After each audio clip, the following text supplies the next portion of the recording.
Hi dears, ചേട്ടായിക്ക് ഇന്നലെ ചൂണ്ടയിടാൻ പോയ video കണ്ടില്ല? അപ്പം കിട്ടിയ മീനാണ് ഇതെല്ലാം. കരികണ്ണി, കരിമീൻ. അപ്പോൾ ഇതെല്ലാം കൂടി ഇട്ട് നമുക്കൊരു മുളക് കറി വെച്ചാലോ? അപ്പോൾ അതേ ചട്ടിയിലേക്ക് എണ്ണ ചൂടായി വരുമ്പോഴത്തേക്ക് കടുക് പൊട്ടിച്ച് ഇഞ്ചിയും വെളുത്തുള്ളിയും കൊച്ചുള്ളിയും പിന്നെ പച്ചമുളകും ഒരു തക്കാളിയും കൂടെ ചേർത്ത് നന്നായിട്ട് വഴറ്റിയെടുക്കുന്നുണ്ട്. ഈ ഐറ്റംസൊക്കെ നിങ്ങളുടെ ഇഷ്ടത്തിനനുസരിച്ച് അളവ് കൂട്ടിയോ കുറച്ചോ ഒക്കെ എടുക്കാവേ. അപ്പോൾ ഇതെല്ലാം നന്നായിട്ട് വഴഞ്ഞു വരുമ്പോഴത്തേക്ക് നമുക്ക് പൊടികൾ ചേർക്കാവേ. മുളക് പൊടി, മഞ്ഞൾപ്പൊടി, മല്ലിപ്പൊടി, ഇത്ര ഐറ്റംസ് ചേർത്തിട്ട് നന്നായിട്ട് മിക്സ് ചെയ്ത് കൊടുക്കണേ.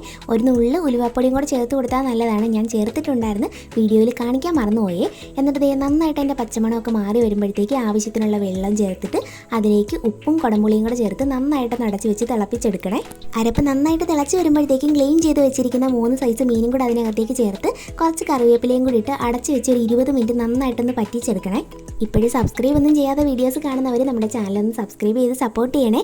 അങ്ങനെ തിളച്ച് കറിയൊക്കെ പറ്റി വരുമ്പോഴത്തേക്കും അതിന് മുകളിലേക്കായിട്ട് കുറച്ച് പച്ച വെളിച്ചെണ്ണയും കറിവേപ്പിലയും കൂടി ഇട്ട് കൊടുത്താൽ നമ്മുടെ മിക്സഡ് മീൻകറി ഇവിടെ സെറ്റാണേ.